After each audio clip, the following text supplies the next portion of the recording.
Holy moly, what a doozy today's show is. I will start with this line.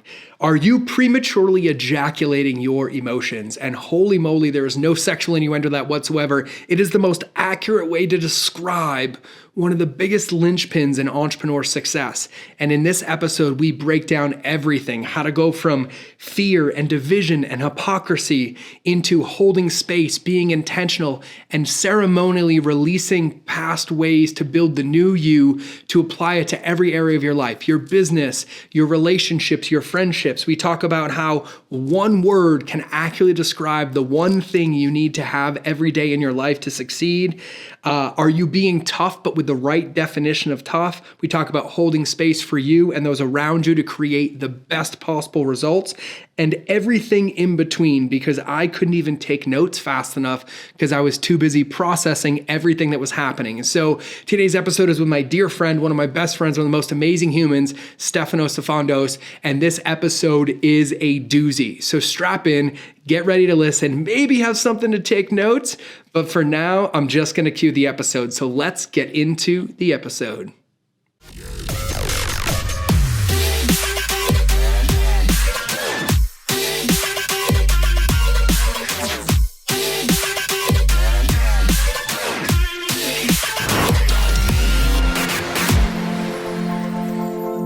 Everybody, welcome back to another episode of the Mind of George Show with the sexiest pink background, a shiny bald head because I actually shaved it this morning, and one of the best looking men on the planet as my guest today. And I never know quite how to introduce the statue of David with a beautiful accent, the man who can say cuss words and make them sound sexy, who can call me out on everything in my power that helps men, women, coaches, entrepreneurs, and everybody in between find their way home. And we will explain what home means. But today we have the honor, we have the privilege. I have the ultimate gift of having one of my best friends, my brother from another mother, the only man or person outside of my relationship I'm allowed to be intimate with, Stefanos Sifandos. He is the leader of the free world of people getting into consciousness and elevating their game. He is an expectant father to the most beautiful little baby girl that's coming soon, Athena, the husband of Christine Hassler, and all around the Renaissance man that the year of 2022 declared it needed. And here he is to lead the way. Welcome. Wow, to the show. You just said you didn't know how to intro me. I don't even know what that was just then. I think we're done. I'm gonna call that a flow, a stream of consciousness. That's what I'll call it. Yeah, I'll call it that too, bro. I'll call it that coming from a place of genuine love. So thank you for the intro. Yeah, man. I'm stoked to have you. I'm glad to be here. We learned this lesson a long time ago that we should just record all of our conversations. And so I'm like, well, let's just get it on the podcast. True. Because it's the best. So for those of you who are new around here, Stefanos has been here before. And if you're new to the internet, I don't know what rock you're living under, but you need to go find him out. And I love to ask my friends, my guests, my everything about where we are in the state of the world, things that they're seeing, trends that they're noticing. And I asked Stefanos that question, and I'm actually just going to ask it on the show because, like I said, it's the accent, the eloquentness, the way that he says it. But I asked him, I said, hey, Steph, are there any trends that you're noticing lately across the board? As somebody who coaches entrepreneurs, coaches men, lives in the world that we're currently living, have you seen any trends or patterns? And Steph, I would love for you to give everybody that answer and we can start ripping it to pieces. Yeah, I'm seeing a lot of fear, man, and that's not all I'm seeing. But when we're looking at trends of transformation, I'm seeing fear and people acting from fear. I'm seeing division. I'm seeing hypocrisy. Now, I just want to say something to hypocrisy. So for me, hypocrisy is a natural part of life and a natural part of growth and transition. And when we move from one idea or way of being into another, there is a portion or a part of that journey that is hypocritical at a very high level, because the old self doesn't want to die and the new self is coming in. And as the new self is coming in, the old self is saying, nope, none of that. We're gonna stay where we are. And so there's this hypocrisy, almost this contradiction between thoughts and actions. But what I'm really seeing in terms of the division that I mentioned earlier is people are throwing stones, and they're throwing stones in the direction of this extreme behavior. I'm generalizing here, right? This extreme behavior can't go on. Yet the attachment to their own extreme behavior is it has such a stronghold on them. And one of the reasons why I know this is because I've been there. And I sometimes still flow in and out of that. So I'm not coming from a self-righteous place, or I'm better than you and I've transcended this, or I've done that. I can also get stuck in that place. I'm human, right? But what I'm seeing is an overwhelming trend of this, an overwhelming trend of people being so stuck in their ideals and so scared to shift. What if I can move into a new reality? What if I can move into a new belief system or a new set of ideals? What if I don't have to believe the first thing that I hear and I can sit with it, maybe critically think, maybe observe, maybe feel, and potentially change my perspective? I'm seeing less of that and more of, I need to be right, because if I don't hang on to this, then what do I have? Mm-hmm. Mm-hmm. Yeah, I think when I think about that, so you said like throwing stones at extremes from a place of the same extremes, and I will say that it's something that I've seen, and it's like this trickle down umbrella, right? Like we see the state of the world, and then that permeates over certain industries, so that permeates over like certain businesses and entrepreneurs.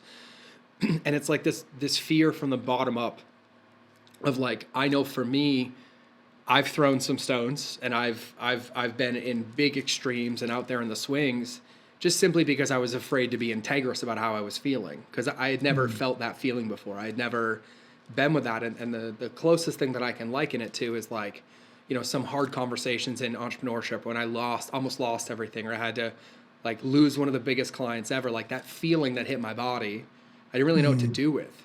And so instead I was like, oh, freedom this and blank this. And, I'm pretty neutral, but at the same time, I could feel the charge in what I was doing. And what I feel like should have authentically come out of my mouth, which has since then, is that like, I'm scared, but also willing to work, but confused and not knowing where to go. And I feel it, but I don't have an opinion or know what to do. And it's been this almost like muscle of getting comfortable in purgatory, or sitting with it longer, or asking questions long enough.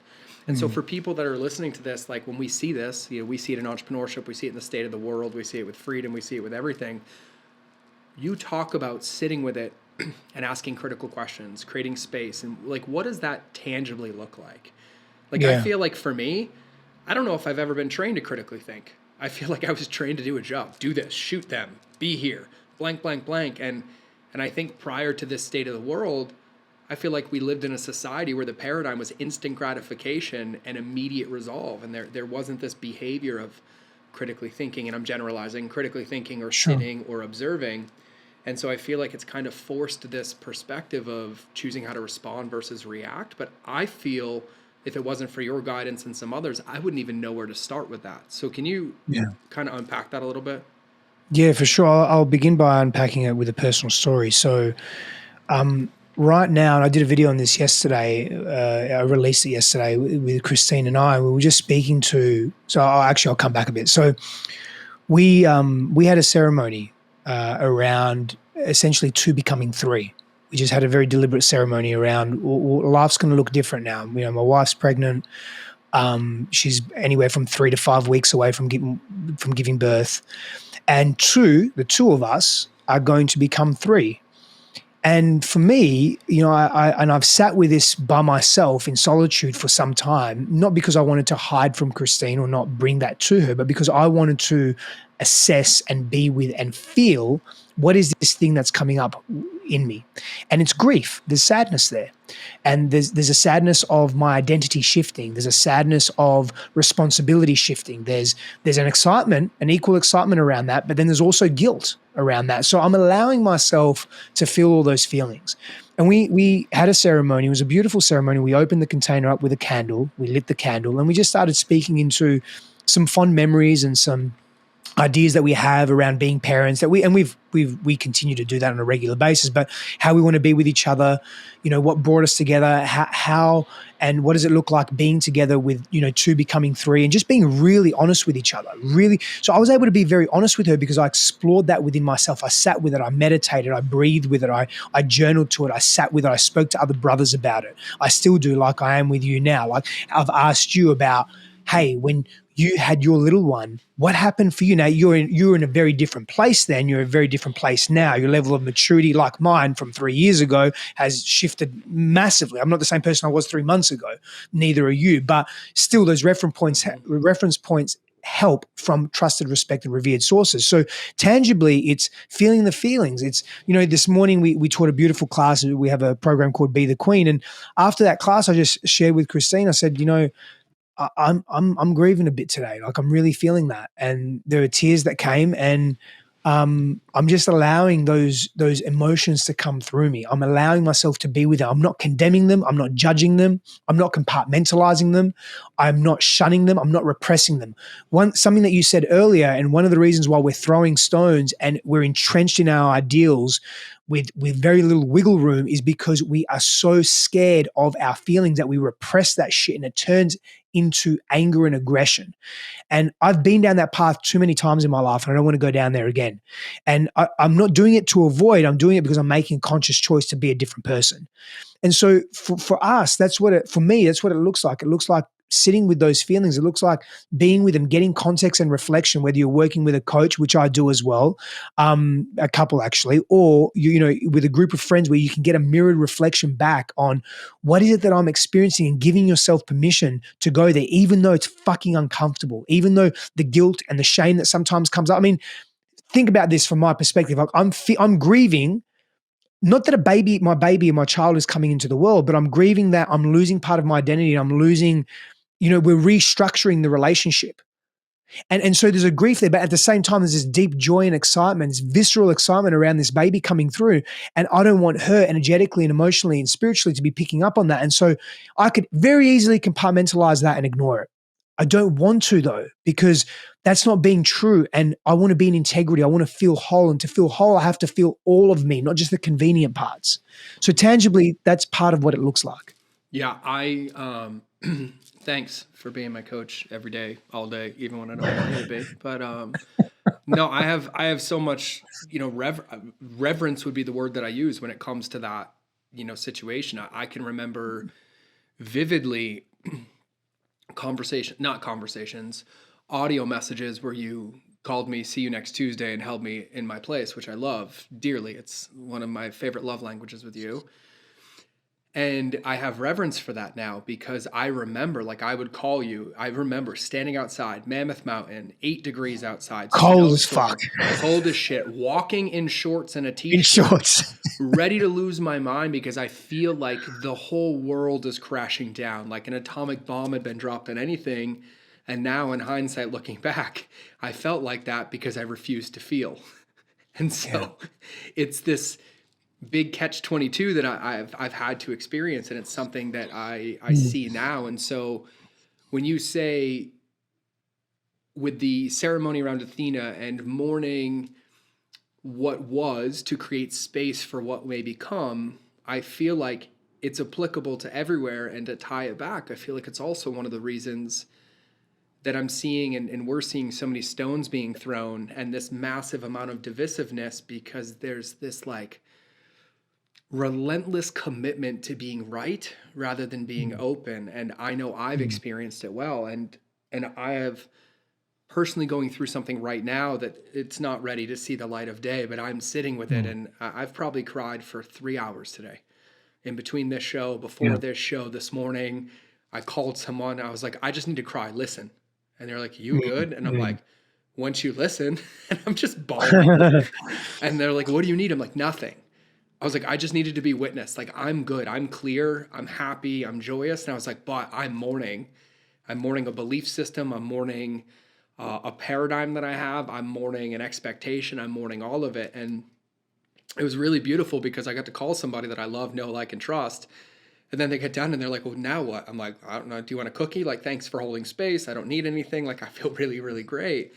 And it's something that I can give as a testament to you. And I wanted to say this because for everybody listening, whether you're an entrepreneur, whether you're a business owner, whether you're a parent, whether you have a friend, whether you have any of that stuff, the through line in all of this is that as a human being, to really thrive and to win is we have to choose how to respond. And this concept in the state of the world that we're in is forced Parkinson's law, for some of us to confront, to be with, to sit in, to experience, and to have feelings that we probably never felt before, or in the last 10 years, or only around traumatic experiences. And it's been this pressure cooker based on how you sit with it, what result you get out of it. And so I just couldn't think of anybody else to talk about that is more qualified. And so when you talk about mourning, like when you're doing an intentional ceremony and you're letting go of what is, right?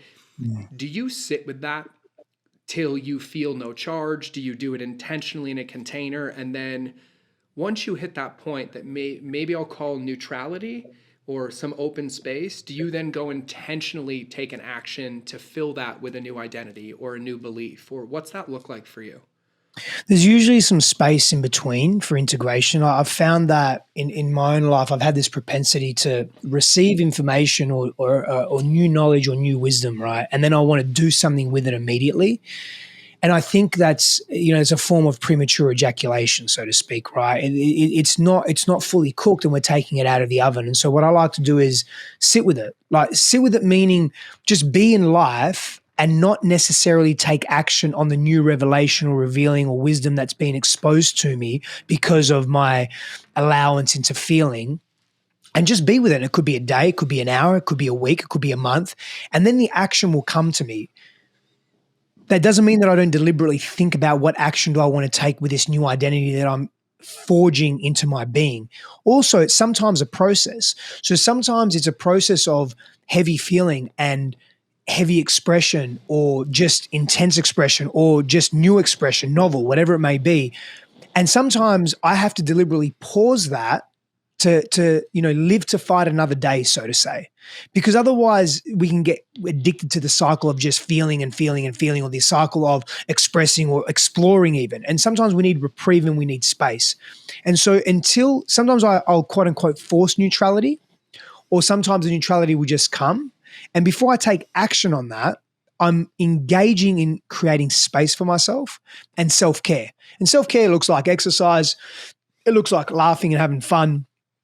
It looks like being in my body, being in nature, ice bath, sauna, whatever it may be, right?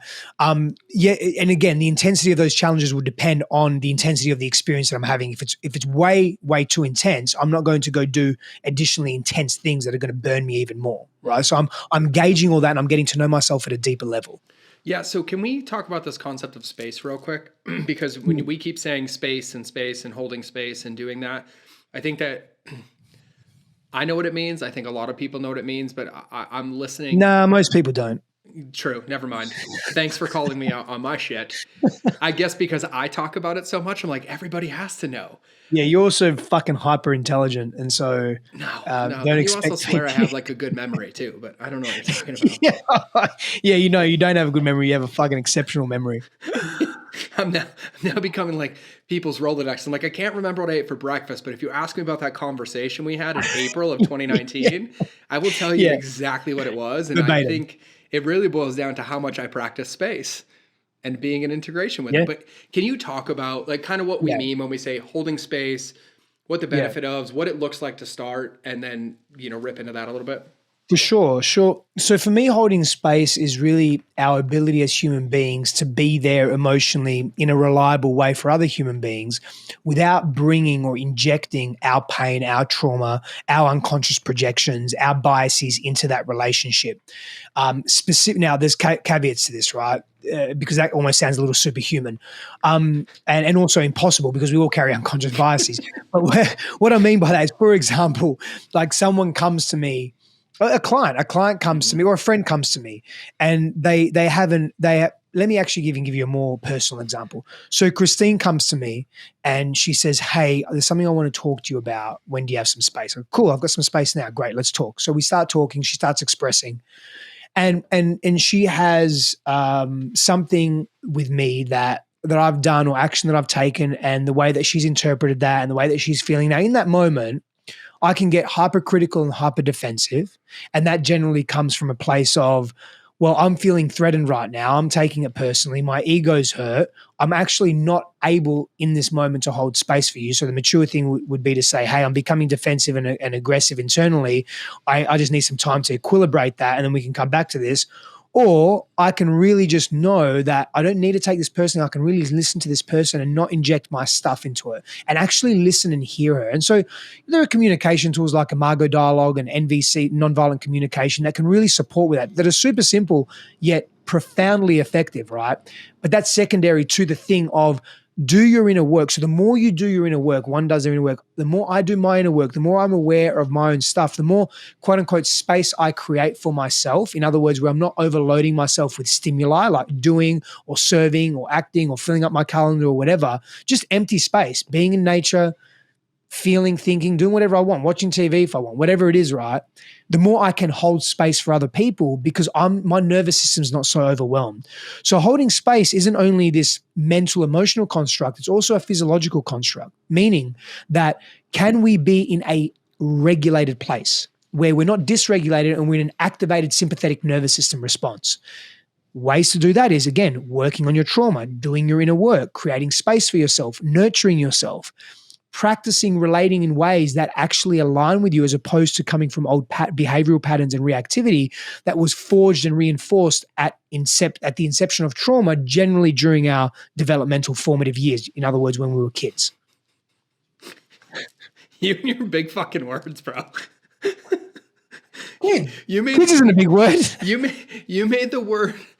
You made the word like equilibrium or basically calibrate sound like it came out of the Oxford Dictionary in London.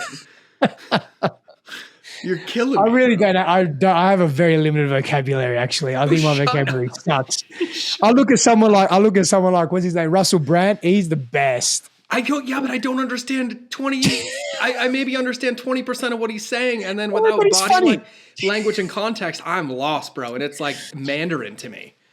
I love that. So let me summarize without the big words.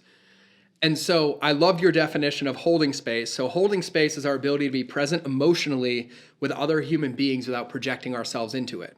But in order for that to come to fruition or to be real, we have to be able to hold space for ourselves, witness where we are and where we're feeling without projecting our beliefs, trauma wounds, paradigms, or insecurities into the moment and just being a witness to whatever it is that's going on. Beautifully said, brother. Being a neutral observer of our own selves is a very powerful practice. Yeah, and the it's kind of loaded and leading, but the reason I'm asking is because, like in my line of work, right, I coach my own students, I own some companies, but I think the most beneficial part of my work is when I get to go into other organizations that range in size from 10 to 100 to 1,000, and I get to see these dynamics at play. I get to see teams and leaderships and trauma and marketing and speed in the state of the world. And there's always this direct correlation between the most grounded, present, and emotionally unattached, like very self-regulated. I think I forgot what word you used, but very, very aware of their emotions and experiencing them without projecting them out, and the level of success that they have. Like some of the best leaders that I work with can have an employee come in the office and be like, hey, is it okay if I share something? And they're like, yeah. And it's like, hey, when you did this, you were an asshole. And he's like, oh my God, I can totally hear you. And it creates this amazing form of communication, which creates depth. And I think it's a hidden trap because we live in this world in entrepreneurship, at least, and I'll keep it through that lens where it's like, go faster, go more, do this, do that. Like it's this constant sympathetic, go, fight, flight, like saber-toothed tiger coming to eat your fucking face off. And it's like, hey, no, bro, no, I just have to send an email by tomorrow morning. I have 12 hours. Like, can we take a breath? Right? Yeah. And so I'm translating this for everybody listening because, I've noticed in 12 years of doing this, and I know with Steph and a lot of people that we correlate with, is that there's this massive compounding effect for all the successful entrepreneurs I know that they didn't start creating more space for themselves once they were successful. They started intentionally practicing space creation, self-care, self-awareness, and self-love, and a byproduct of that space created a massive uptick in results. And so I'm saying this because, as we talk about space, like what does that look like? Well, for me, I have a stillness practice where for at least 10 minutes a day, like the first thing I do in the day, whether I do it lying in bed with my eyes open, whether I go out to the lake and I look at the lake and the snow. Sometimes I wake up before my son and I watch him sleep for 10 minutes just in pure stillness. I cry a lot because I don't understand the gift that is and why I get to witness that. But it's beautiful. It's just this intentional point of starting my day or being in my day with how am I feeling? Like what's coming up for me and noticing what's there so that I have an awareness of my inventory, but my inventory is not driving the decisions that I make. And I just think it's something that's huge.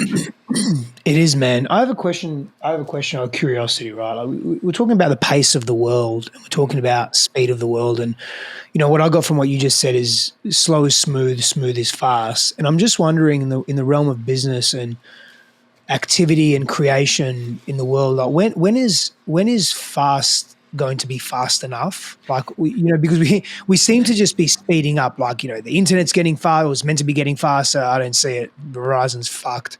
AT&T just as bad.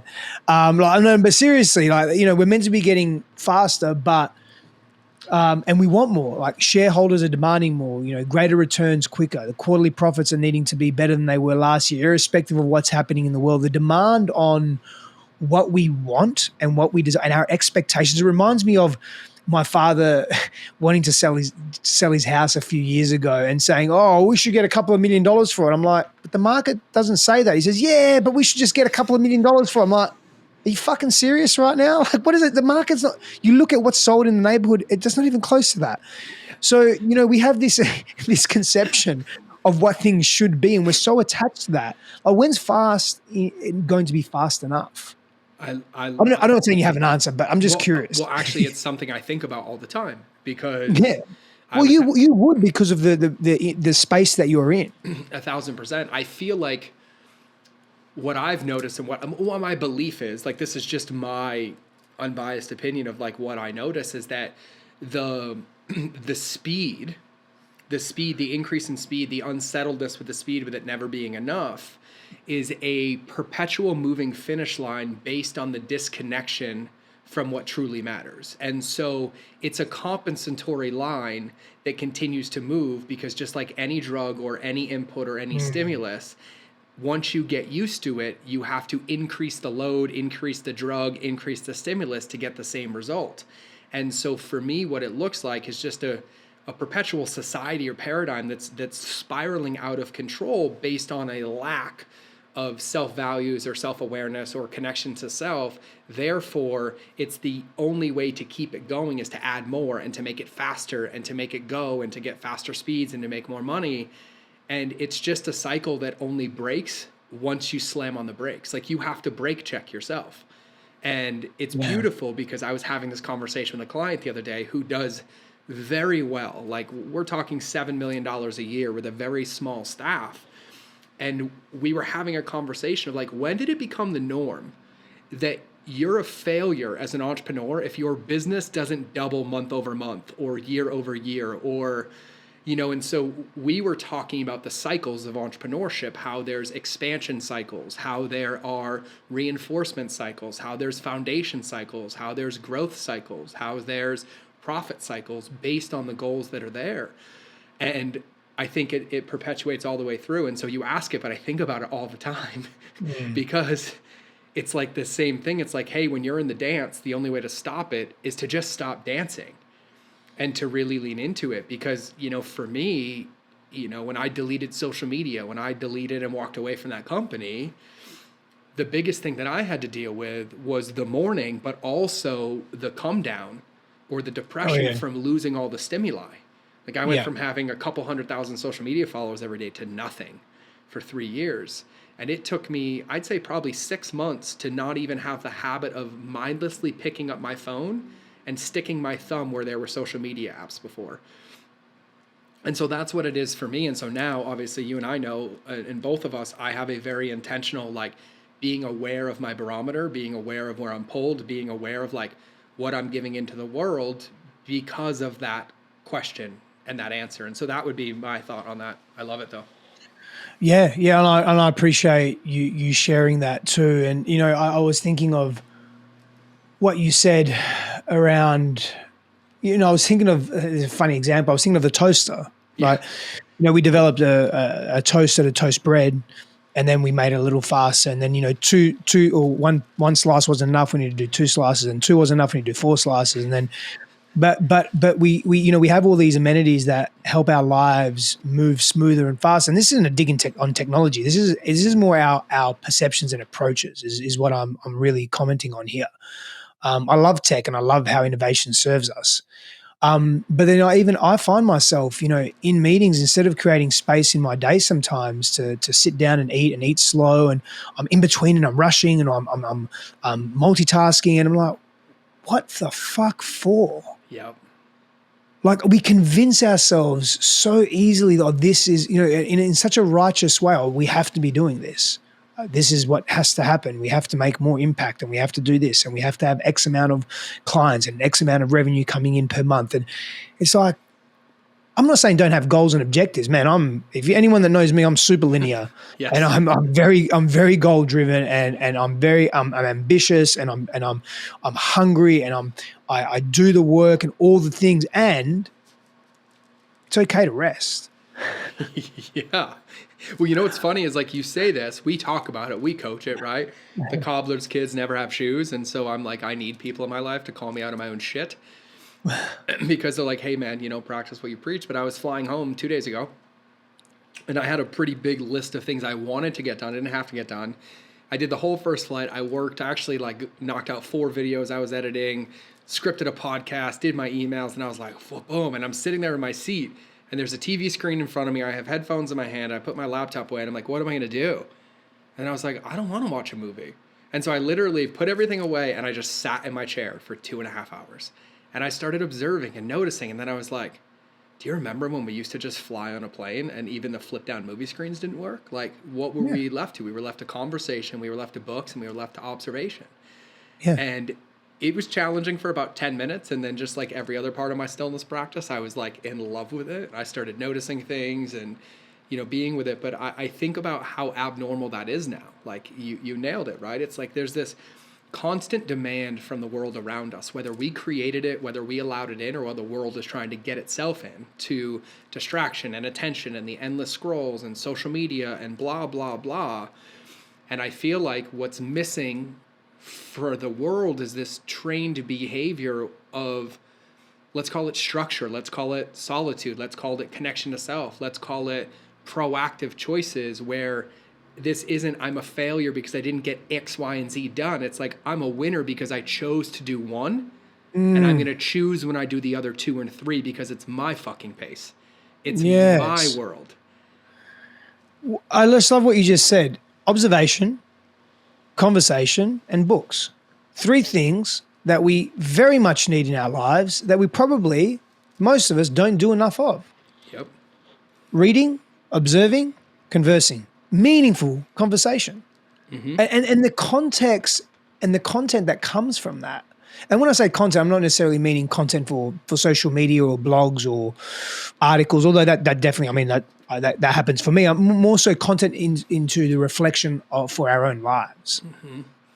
Yeah, and I think about it often. Like you know, for those listening, like Steph really is like one of my best friends. You know, Lindsay and I flew out to Austin to see Steph and Christine at the baby shower. And Steph, by the way, gave me the best hug I've ever had in my life. I cried about it. I texted him like in tears. I was like, that was one of the most beautiful moments of my life. Like I've never felt so seen, supported, loved, appreciated, and I felt it on your body and soul, and I love you to pieces. So thank you for that hug. Thank you, Will. But when I left this amazing experience, this amazing community of people that you have created in your life, who I happen to know a good amount of them, I left that and I had 2 weeks, 3 weeks of just pure joy and ease and surrender. And I'm like, you could have dropped like an atomic bomb on my front doorstep with a 10-second countdown. I would have laughed and figured out a way to get rid of it. Like there was nothing that was getting in, nothing. And then I started to notice that when I came back to my patterns, when I came back to life, I'm traveling, I'm in meetings, I'm in go, that I removed myself from the through line of connection and community, regardless of output, regardless of job, regardless of skill, but just that human connection. And I started to notice me get really awry and get ungrounded and get emotional, and not from a place of witnessing, but a place of being strapped into the ride, and I didn't want to be on it anymore. And then, of course, I have a dinner with a good friend of mine, and it plugs me right back in. And I think it is one of those things that a lot of the stuff we're talking about, from the projecting to the, the gaslighting, the fear and anger and the rock throwing, I think a majority of it could be solved from in-person, face-to-face community and connection. Man, I mean, for me, it's in my personal blueprint to be connected in community. It's something that is life is very difficult for me when I don't have that, and I also thrive in solitude. Mm-hmm. I'm the type of person that really takes advantage of my environment, and so, and a simple example is, okay, maybe it's not a great example because we have the internet now, but I'll just use it as an example. So if I'm flying and I'm on a plane, I just pretend there is no internet, and I either write because I create, or I read, or I fucking relax and watch a movie, or I'll just literally what you just said, do nothing, just lay there and sit and just stare at the wall. But I take advantage of that situation, right? And so I like to apply that methodology to all areas of my life, and including challenges, including intimate connections, including how do I grow my business, but really just apply, how can I just take advantage of the situation that I'm in and adapt and learn how to be more resilient and robust in those moments. Because I think what that does is, back full circle moment to holding space, it gives us a greater capacity to hold space, because in those moments where we are more adaptable, more resilient and toughness for me is our ability to move through challenge, and resiliency is our ability to recover from that challenge or difficulty, arduous time that we experience. So the more of those experiences that we have and we embrace, i.e. again, being present to the feelings and not ignoring them, compartmentalizing them or numbing them, the more we're able to then hold space for others, because we ourselves develop a more robust sense of self. And that's been very true for me. And I, it requires effort on my part to remind myself of that, to not be reactive, to not be defensive and shut down and be aggressive if I feel or perceive someone is, I don't know, offending me, and not to necessarily have to go to take it personally. It doesn't mean I can't be a stand for my truth and I can't be a stand for what's right. For me, it's just how I do that really matters. And so back to that conversation of holding space, can I just be present to what is arising and actually let it land before I react? Then I can respond.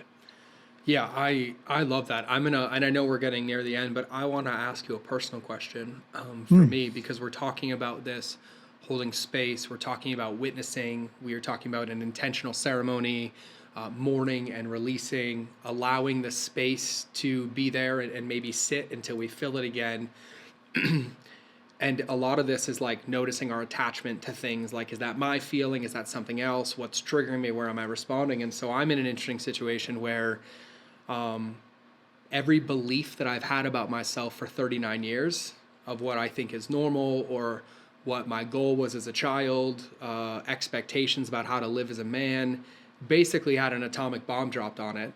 And in that, I've been sitting with and speaking with Lindsay, my wife, about, her feelings and what she's doing. And then she asked me how I feel, and I don't have an answer, because my feelings were coming from this paradigm that I convinced myself was me, or this box that I convinced myself I was supposed to live in, or this way in which I was supposed to do it. And then, I don't think I've ever said I don't know more in my life than I have in the last couple of weeks. And it's been comfortable, but very uncomfortable. It's been massively relieving. And then at the same time, the dichotomy has been a little stressful of being comfortable not knowing. And so I'm not forcing it. I'm just sitting, but it's just really interesting to notice, because I have this like unlimited fuel for my job and what I do, and do my podcast and traveling and seeing my friends. And then I have these moments of solitude, and I sit, and I don't even know what to think, what to feel. There's nothing really happening. I'm asking myself questions I don't know the answer to. And I don't even know where to begin to get the clarity. It's been really interesting to notice, like, watching at this stage of my life, a paradigm fully collapse. and collapse while I'm watching it collapse, while I'm also afraid of it collapsing because I like the definition of it because it was a lot more fucking comfortable. Maybe this is getting me to go over the hill. I don't know what this is, but it's just really, really interesting. And so when we talk about holding space, I'm going to ask you this because I know there's a lot of people. I've talked about space on the podcast before. I've talked about stillness practices. I've talked about the importance of really honing that relationship with yourself. Outside of the modalities that you spoke about, like breath work and cold therapy and movement, do you have any other tips or tools or practices that you like to use to help maybe prompt that exploration of self? Like when you take somebody through a Gestalt empty chair process or somatic trauma release and that space is created, do you have any ways that you help people intentionally fill it or start to discover it or create the path so they can iterate into what that truth might be? Well, everything you've mentioned, most definitely, and one of the tools that is actually quite helpful is play, right? And so, yeah, integrating those big life lessons or those big feelings and those big emotions that we experience.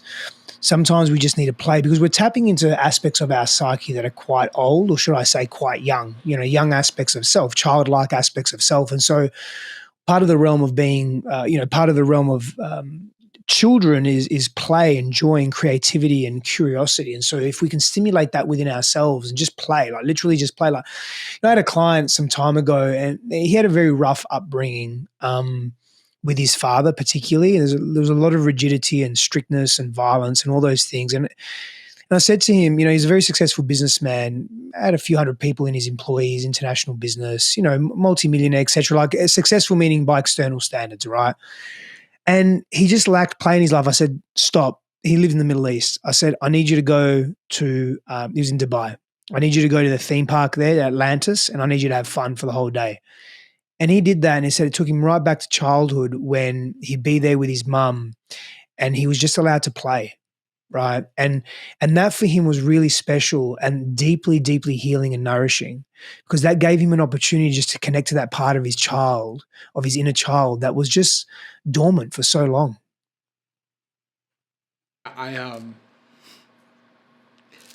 That's the answer.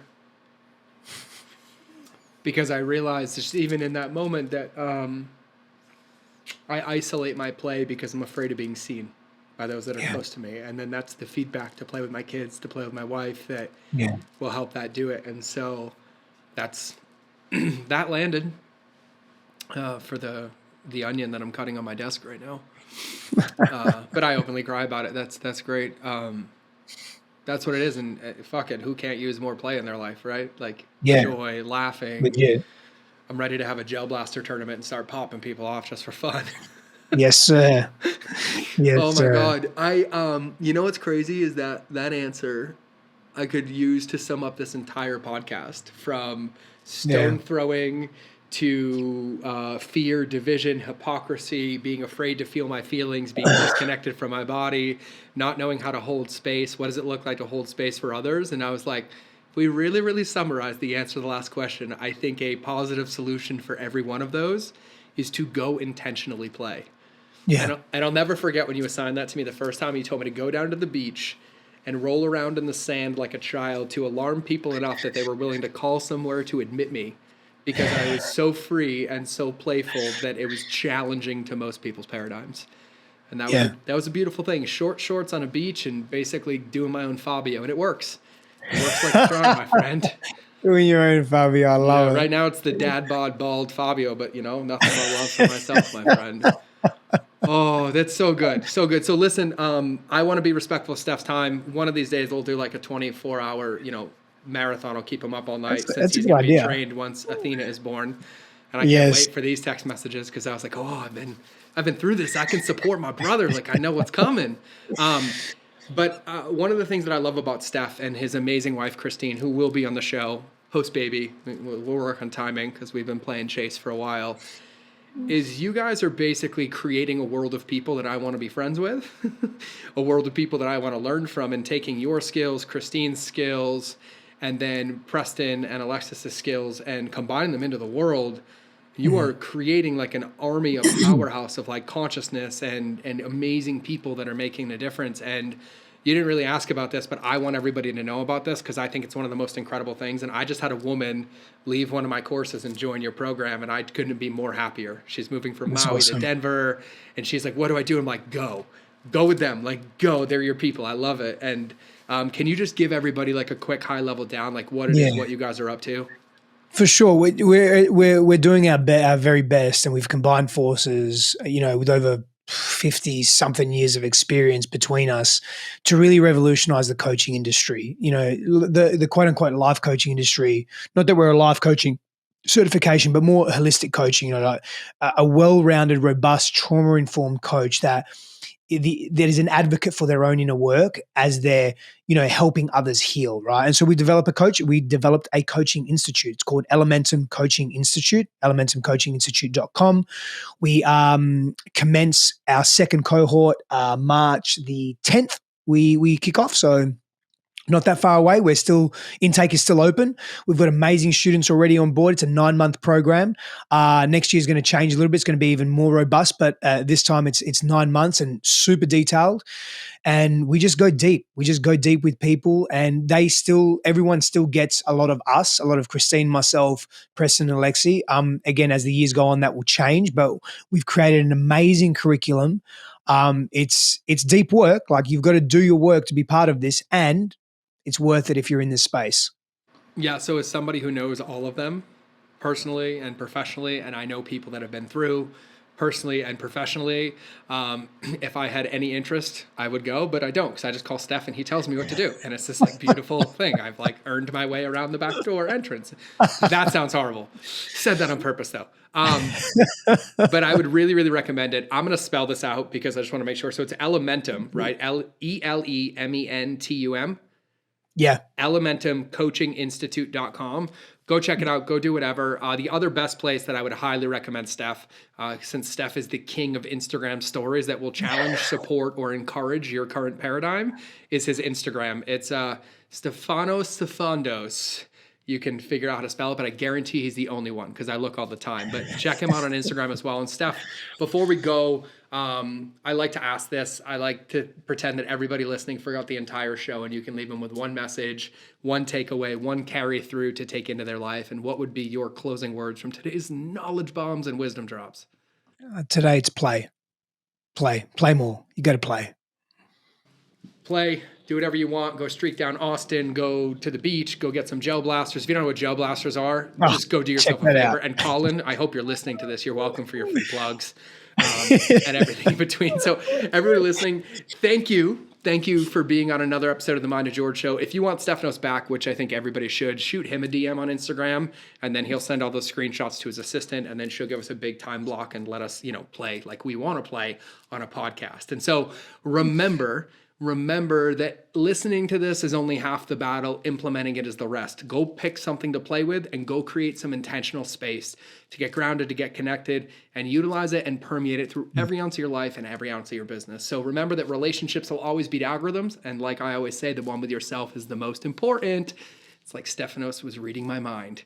So I will either see you in the next episode or you will hear me in your earballs. But either way, it's time to cue the outro.